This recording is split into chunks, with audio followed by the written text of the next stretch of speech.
Hello everyone, welcome to my YouTube channel. Today I am going to start third part of the chapter 16 light.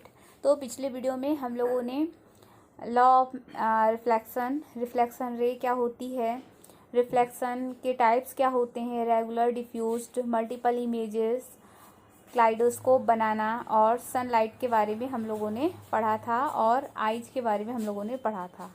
तो आज हम लोग start करते हैं video को।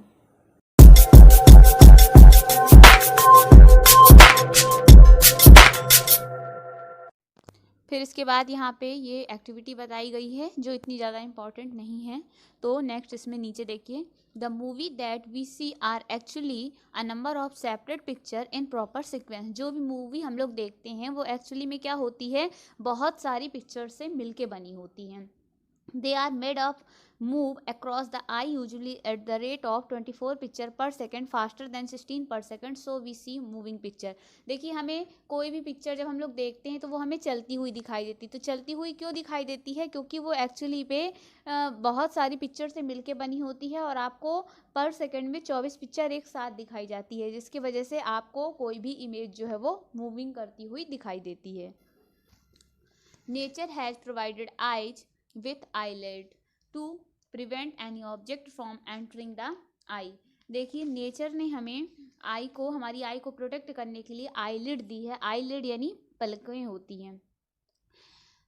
eyelid also shut out light when not required। और जब हम बहुत ज़्यादा लाइट देख लेते हैं तो हमारी पलकें क्या होती हैं, अपने आप ही बंद हो जाती हैं, जिससे वो हमारी आई जो होती है वो प्रोटेक्ट रहती हैं। Eye is such a wonderful instrument that it can clearly see distant object as well as object near by.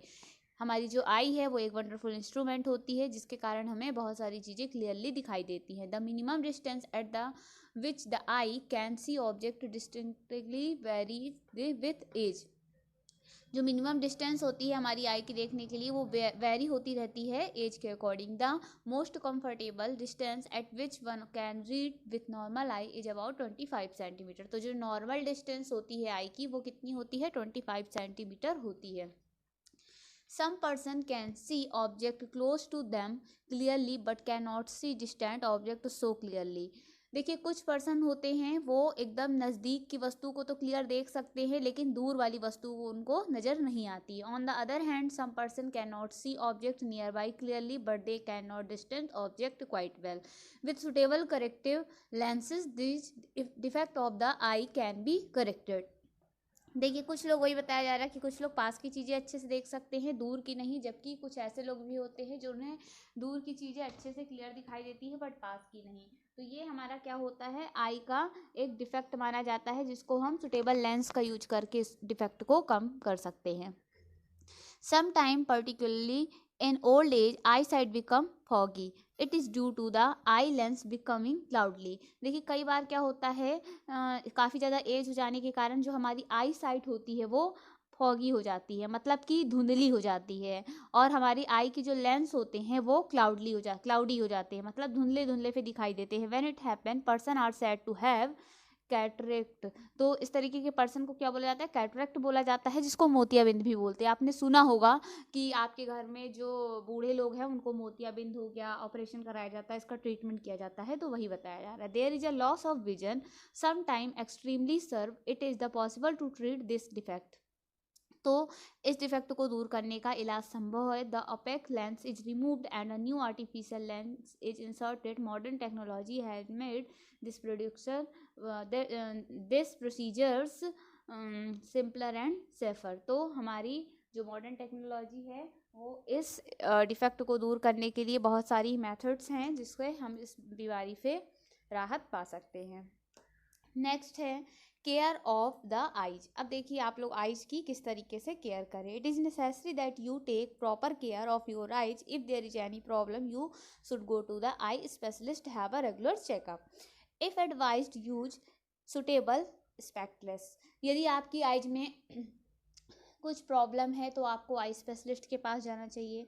यदि वो सजेस्ट करता है कि आपको स्पेक्टिकल्स यूज करना है तो आपको स्पेक्टिकल्स यूज करना चाहिए। टू लिटिल और to much light is bad for eyes. Insufficient light causes eye strain and headache.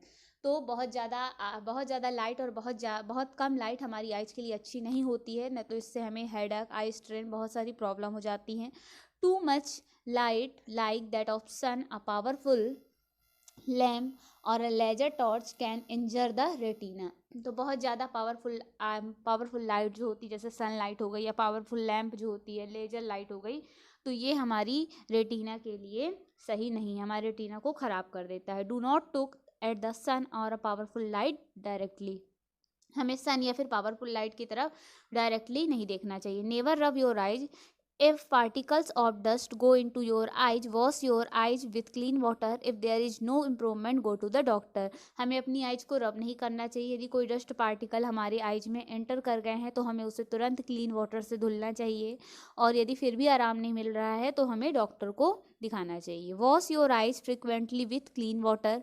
Always read at the normal distance for vision. Do not read by bringing your book too close to your eyes और keeping it too for.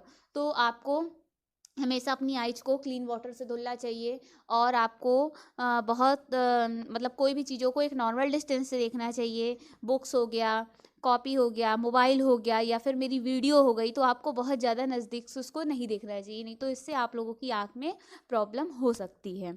You learn about balance diet in class 6।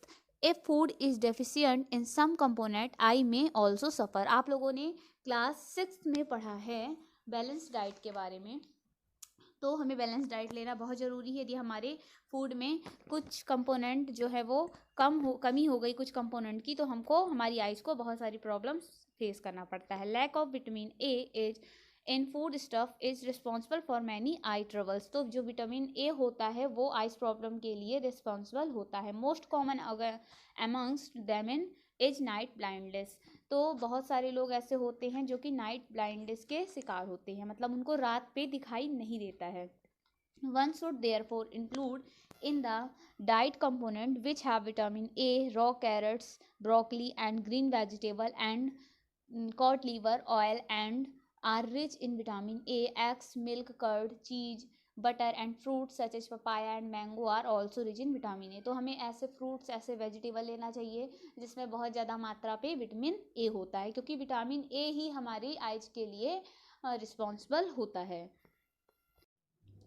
Next है visually impaired person can read and right. देखिए ऐसे person जो कि अच्छी तरीके से देख नहीं सकते हैं, तो वो किस तरीके से रीड करते हैं और राइट करते हैं वो हम लोग देखेंगे। Some person including children can be visually impaired, they have very limited vision to see things. कुछ पर्सन ऐसे होते हैं या फिर कोई बच्चे ऐसे होते हैं जिन्हें जो बहुत कम चीज़ों को ही देख पाते हैं, वो आई प्रॉब्लम से ग्रसित होते हैं। Some person can not see at all since birth.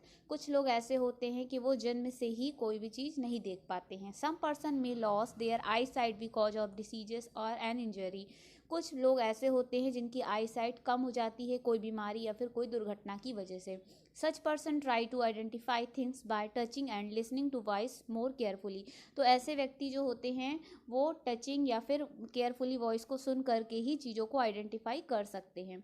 They develop their other sense more sharply. उन्हें अपने अदर सेंस को शार्पली डेवलप करने की ज़रूरत होती है। However additional resources can enable them to develop their capability further. कुछ additional resource भी हैं जो इस कैपेबिलिटी को डेवलप करती है। तो देखिए यहाँ पे दो तरीके की चीज़ें यूज की जाती हैं। एक होता है non optical and optical aid for visually impaired. तो ऐसे लोगों को दो तरीके की चीज़ें यूज करनी चाहिए। नॉन ऑप्टिकल जैसे कि हो गया टच, नॉन ऑप्टिकल एड्स कहलाता है कि जहाँ हम टच करके किसी भी चीज़ का सेंस करते हैं, और ऑप्टिकल एड होता है जैसे बाईफोकल एड्स, मतलब लेंसेस के द्वारा, लेंसेस के यूज करके हम लोग किसी भी चीज़ को देख पाते हैं। तो ये दो टेक्निक होती है। नेक्स्ट हम लोग पढ़ेंगे ये जो येलो बॉक्स में जो टेबल लिखा हुआ है, इसको आप लोग ज़रूर पढ़िएगा। मैं यहाँ पे एक्सप्लेन नहीं कर रही हूँ क्योंकि वीडियो बहुत ज़्यादा बड़ी हो जाएगी, लेकिन इसको आप लोग थोड़ा पढ़िएगा क्योंकि इसमें बहुत सारी चीज़ें इंपॉर्टेंट डिटेल से लिखी हुई हैं। नेक्स्ट हम लोग देखेंगे what is the braille system. तो देखिए ब्रेल सिस्टम क्या होता है। The most popular resource for visually challenged person is braille. सबसे पॉपुलर रिसोर्स है ब्लाइंड पर्सन के लिए, वो है braille. Louis Braille himself a visually challenged person. Louis Braille Louis Braille, ये जिसकी पिक्चर बनी हुई है, तो ये भी एक विजुअली चैलेंज्ड पर्सन है। Developed a system for visually challenged person and published in 1821। तो इन्होंने एक सिस्टम डेवलप किया अंधे लोगों को पढ़ने के लिए 1821 पे। The present system was adopted इन 1932। देखिए 1932 पे इसको अडॉप्ट किया गया, डेवलप हो चुका था, पब्लिश हो चुका था 1821 पे, लेकिन इसको अडॉप्ट किया गया 1932 पे। There is a braille code for common language, mathematics and scientific nation. इसमें क्या होता है, ब्रेल कोड होता है, कॉमन लैंग्वेज में होते हैं जैसे मैथमेटिक और साइंटिफिक नोटेशन के फॉर्म पे।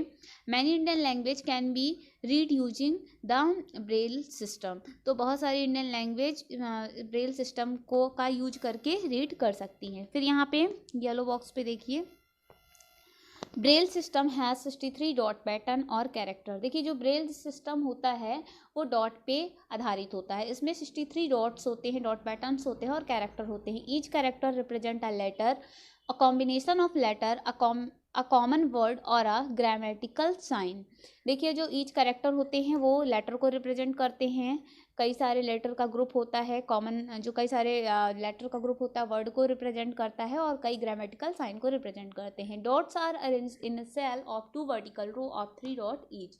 देखिए डॉट जो होते हैं वो एक सेल के फॉर्म पे अरेंज होते हैं, वर्टिकल 2 रोज होती हैं और जिसमें 3 डॉट्स हर रोज में होते हैं। Pattern of dot to represent some English letter and some common words are shown below. तो यहाँ पे देखिए कुछ बताया गया, जैसे CAT कैट लिखना है तो इस तरीके से इसको डॉट के माध्यम से बच्चों को पढ़ना सिखाया जाता है। These pattern when embossed on braille sheet help visually challenged person to recognize words by touching to make them easier to touch the dot or raised slightly।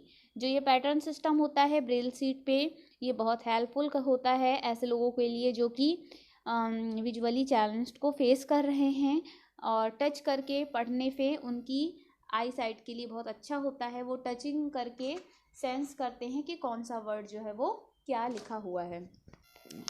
Visually challenged people learn the brain system by beginning with letter, then special character and letter combinations। जो visually impaired people होते हैं वो Braille system में सबसे पहले starting में letter पढ़ते हैं, उसके बाद स्पेशल कैरेक्टर और लेटर कॉम्बिनेशन को पढ़ते हैं। Method depend upon recognize by touching.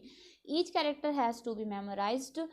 सभी कैरेक्टर को मेमोराइज्ड करना होता है, याद करना होता है, और टच करके सभी को मतलब लर्न करना होता है, अपने माइंड में बैठाना होता है। Brain text can be produce by hand और बाय मशीन। जो ब्रेन टेक्स्ट होता है वो या तो हैंड के द्वारा प्रोड्यूस किया जाता है या फिर मशीन के द्वारा। Typewriter like device and printing machine have now been developed. तो इस तरीके से हमारा ये जो चैप्टर है वो कंप्लीट हो गया। आई होप आपको वीडियो समझ में आया होगा। वीडियो अच्छा लगा हो तो प्लीज़ वीडियो को लाइक करें, चैनल को सब्सक्राइब करें, और जो भी आपको इस वीडियो से रिलेटेड डाउट है वो आप कमेंट सेक्शन पे मुझे करके पूछ सकते हैं। Okay, thank you so much.